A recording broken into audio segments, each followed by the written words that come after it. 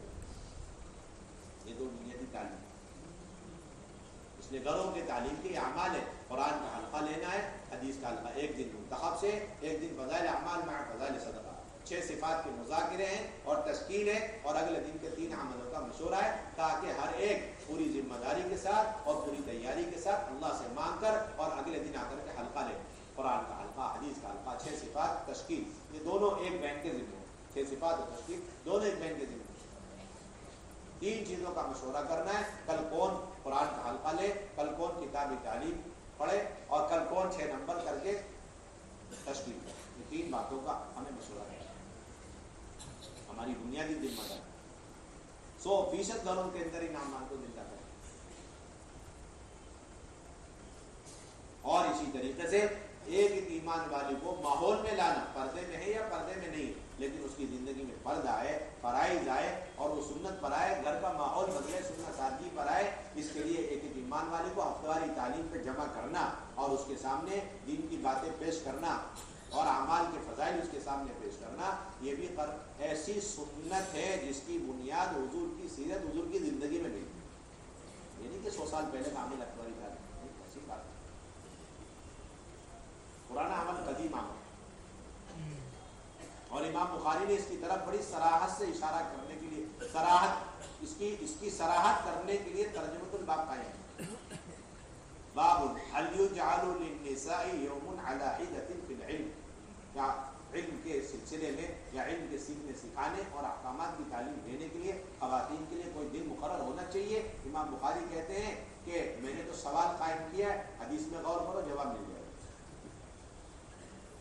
ابو سعید خدری رضی اللہ تعالیٰ عنہ کی روایت نقل کی، قالت النساء للنبی صلی اللہ علیہ وسلم غلبنا علیک الرجال، عورتوں نے آ کر کے کہا، ایک روایت میں ہے کہ ان عورتوں نے حضرت اسماء بنت یزید کو قاصد بنا کر کے بھیجا، کئی روایت مجمل ہوتی ہے، کئی مفصل ہوتی ہے، یہ روایت مختصر بخاری شریف کہ عورتوں نے کہا یا رسول اللہ، یہ سارے مرد آپ جبکہ ہماری طرف بھی نبی بنا کر بھیجیں گے، ان کی طرف بھی، لیکن یہ مرد حضرات آپ کی خدمت میں حاضر ہونے اور آ کر کے دین سیکھنے میں ہم پر غالب آ گئے، اجعل لنا من نفسک یوما، آپ ہمارے لیے بھی اپنی طرف سے ایک دن مقرر فرما دیں۔ فبعثہن یوما لقیہن فیہ، اللہ کے نبی نے ان کے لیے ایک دن اپنی طرف سے مقرر فرمایا اور پھر اس دن میں ان سے جا کر اللہ کے نبی صلی اللہ علیہ وسلم ان کے مجمع میں شریک ہوئے، اور پھر روایت میں آتا ہے فذکرہن فوعظہن وذکرہن، انہیں جا کر نصیحتیں فرمائی اور بے شمار احکامات کی تعلیم۔ وکان فیما قال لہن ما منکن امرأة تقدم ثلاثة من بلد الا كان لها حجابا من النار، قالت امرأة البصرین قال بصرین، رواه البخاری۔ آپ صلی اللہ علیہ وسلم گئے اور جا کر کے ان کو دین کی تعلیمات، وعظہن وامرہن، اللہ معینی فرماتے اس سے معلوم ہوا کہ عورتوں کو اہتمام کے ساتھ احکامات کی تعلیم اور عورتوں کو اہتمام کے ساتھ نصیحتیں کرتے رہنا چاہیے۔ امرہن سے استدلال کیا اللہ معینی نے کہ خواتین کی تعلیم کا اہتمام اللہ کے نبی اجتماعی طور پر بھی کرتے تھے، جس طرح خصوصی طور پر اپنے گھر میں ازواج مطہرات بیٹی کو لے کر کے اور سب کو اکٹھا کر کے کیا کرتے ہیں، اور قیامت تک کی سنت، قیامت تک کے لیے، قیامت تک کے لیے سنت، قیامت تک کے لیے بلکہ مستقل عنوان قائم کیا، خواتین کو جمع کر کے، خواتین کو جمع کر کے کوئی مرد جا کے دین کی باتیں کرے، یہ عین سنت، اس کے لیے مستقل ترجمۃ الباب قائم کیا کتاب العلم کے اندر۔ باب عظۃ الامام، باب تعلیم الامام النساء وعظتہن، عورتوں کو دین کی تعلیم دینا اور ان کو دین کی نصیحتیں کرنا، مستقل ترجمۃ الباب قائم کیا۔ امام مسلم رحمۃ اللہ علیہ نے بھی اپنی کتاب کے اندر یہ واقعہ بڑی تفصیل سے نقل کیا۔ حضرت جابر رضی اللہ عنہ فرماتے حضور صلی اللہ علیہ وسلم نے عیدین کے موقع پر خواتین یعنی مردوں سے فارغ ہونے کے بعد مردوں کو خطبہ دیا تو خواتین بھی ایک جگہ تھی، لیکن اللہ کے نبی نے اس خطبے میں جو مردوں کو آخرت کی باتیں، جنت کی باتیں اور احکامات کی تعلیم دی، وہ باتیں عورتوں تک پہنچی نہیں، تو آپ نے ان مردوں کو کہا بیٹھے رہو اپنی جگہ، اور پھر اس کے بعد انہیں ان کی صف میں چھوڑ کر اہتمام سے خواتین کے صف کے پاس روایت میں صلات میں، اور آ کر پھر ان کو وہ ساری باتیں سنائی جو مردوں کو سنائی. عجیب روایت. جب یہ روایت بیان کر رہے تھے حضرت عطا حضرت جابر کی طرف سے، تو حضرت عطا کے شاگرد ابن جریج نے کہا احق علی الامام ان یاتی النساء حین یفرغ فیذکرہن، کیا امام کے ذمے ہے کہ وہ اپنے خطبے سے جو مردوں کو دیا ہے فارغ ہونے کے بعد خواتین کے مجمع میں آئے اور جا کر کے ان کو بھی نصیحت کرے؟ تو اس پر انہوں نے کہا کہ لعمر ان ذلک لحق وما لهم لا يفعلون ذلک، کہ ہاں یہ ان کے ذمے حق ہے، عورتوں کا ان پر حق ہے کہ اس طرح خواتین کے مجمع میں جا کے دین کی باتیں کریں. اور انہیں کیا ہوا، وہ ایسا کیوں نہیں کریں گے؟ انہیں تو کرنا چاہیے، اللہ کے نبی نے جب کیا ہے تو قیامت تک انہیں کرنا چاہیے. ہم علامہ نووی نے نیچے آ کر کہا ہے والذی قالہ عطاء هو الصواب والسنۃ الان وفي كل الازمان بهذه الشروط المذکورہ فأي دافع يدفعنا عن هذه السنة الصحیحہ. علامہ عطا نے جو ابن جریج حضرت جو کبار تابعین میں شمار ہو، حضرت عطا کبار تابعین میں شمار ہو، کبار تابعین میں شمار ہو، ان کے اندر جسمانی طور پر 6 خامیاں تھیں ان کے جسم میں. ایک تو حبشی تھے، دوسرا اسود تھے، تیسرے اعمش تھے ان کی ایک آنکھ، اور چوتھے اعرج لنگڑے بھی تھے، اور پانچویں اشل تھے ان کا ایک ہاتھ فالج پڑا ہوا تھا، اور آخری عمر میں اندھے بھی ہو گئے تھے. یعنی ظاہری شکل صورت کچھ نہیں تھی، لیکن اس وقت کے سب سے بڑے عالم حضرت عطا تھے. وہ کہتے ہیں اپنے شاگرد ابن جریج سے، یہ تو قیامت تک کی سنت ہے ہر دور میں ہر زمانے میں عورتوں کو اس طرح اکٹھا کرنا اور ان سے جا کے دین کی باتیں کرنا. اور کوئی طاقت نہیں ہے، کوئی دلیل نہیں ہے جو اس امت کو اس سنت سے ہمیں اس سنت سے ہٹا دے. کوئی دلیل نہیں، کوئی طاقت نہیں بولتی. فأي دافع يدفعنا عن هذه السنة الصحيحة. یہ ساری روایتیں نقل کر کے فتاوا محمودیہ میں مفتی محمود رسول گنگوئی رحمۃ اللہ علیہ فرماتے ہیں اس طرح خواتین کو جمع کر کے ایک خاتون کا دین کی باتیں کرنا، حدیثیں سنانا، یا پھر پردے کے اہتمام کے ساتھ کسی مرد کا جا کر ان خواتین کے مجمع میں دین کی باتیں کرنا، توحید رسالت آخرت جنت دوزخ کے تذکرے کرنا، دین کی اہمیت دین کی ترغیب دینا سنت ہے جسے ہم نے چھوڑ دیا. یہ اصل اساس ہفتے والی تعلیم، اس لیے اس کی شرطیں پوری کرنا اور اہتمام کے ساتھ مسجد کی سطح پر نہیں، محلے کی سطح پر نہیں، بلکہ ہر 15 20 25 مکان کی سطح پر ایک تعلیم کی بنیاد رکھنا یہ آپ سب کی ذمہ داری. ابھی کارگزاری میں معلوم ہو رہا تھا کہ ابھی اس رخ پر ہمارا کام نہیں. ابھی تو ایک مسجد کی تعلیم اسی پر ہم مطمئن ہو کر بیٹھے ہوئے، اور ایک محلے کی تعلیم اسی پر ہم قناعت کیے ہوئے. بار بار یہ بات کہی جا رہی اگر کہیں 100 مکان ہے تو ہر حال میں وہاں 5 ہفتے والی تعلیم کو قائم کرنا آپ کی سب کی ذمہ داری. کیا ہے؟ سب کی ذمہ داری. ایک مسجد کے اطراف میں 100 مکان ہے تو ہر 20 25 مکان کی تعلیم کے حساب سے 5 ہفتے والی تعلیم کو قائم کرنا آپ کی ذمہ داری. اس سے پہلے آپ ذمہ داری سے بری نہیں ہو سکتے. آپ ایک تعلیم زندہ کر کے مطمئن ہو کے بیٹھ جائیں. 10 سال سے ایک تعلیم چل رہی، بڑے خسارے کی. حضرت اس دن فرمانے تھے بھائی چند مہینے میں ایک تعلیم وجود میں لا سکتے، چند مہینے میں ایک وجود تعلیم میں لا سکتے، ایک تعلیم وجود میں لا سکتے. اور یہ بھی کسی یہ ہفتہ واری تعلیم کو زندہ کرنا یہ بھی کسی مخصوص لوگوں کا کام نہیں، بلکہ ہر مسجد وار جماعت کی ذمہ داری ہے. جیسا آج کل ہم نے اور آپ نے مخصوص جماعتیں بنائی، مخصوص جماعت انہیں حضرات کی ذمہ داری ہے وہ ہفتہ واری تعلیم اس کی شرطیں پوری کرے، فکر کرے. نہیں، حضرت بار بار کر چکے اس کام کے لیے مخصوص افراد کی تعیین ہمارے یہاں نہیں ہے، بلکہ امت کے ہر ایمان والے پر جس طرح ذمہ داری دعوت امر بالمعروف کی ایسی ہر ایمان والی پر اس کی ذمہ داری اللہ نے ڈالی. کوئی طاقت نہیں، قوت نہیں جو دعوت کے کام میں مردوں کو عورتوں پر مقدم کر دے اور مستورات کو مردوں سے پیچھے کر دے اور مستورات سے سارے کام اور ساری فکروں کو چھین کر مردوں کے حوالے کر دے اور مردوں سے بھی نکال کر 3-4 آدمی خصوصی لوگوں کے حوالے مستورات کا کام کر دے. اس کو کوئی حق نہیں، کسی کو حق نہیں. ہر ایمان والا اس کی فکر لے، ہر ایمان والے اس کی فکر لے. مسجد کے ساتھ فکر کریں ہماری اتنی آبادی، اتنے گھر، اتنے مکانات ہیں، اس کے حساب سے اتنی تعلیم ہونی چاہیے، لہٰذا اتنے شرائط ہمیں پورے کرنے ہیں. وہ خود فکر کرے. مسجد وار جمع 3-4 آدمی کا کام نہیں، ہر مسجد وار جمع کرنا. اب شرطیں کیا ہے؟ موٹی موٹی چند باتیں. ایک تو یہ کہ 2 بہن عاشرے لگائی بھی ہو اور 3 بہنوں کا ایک مرتبہ سے روزہ لگا.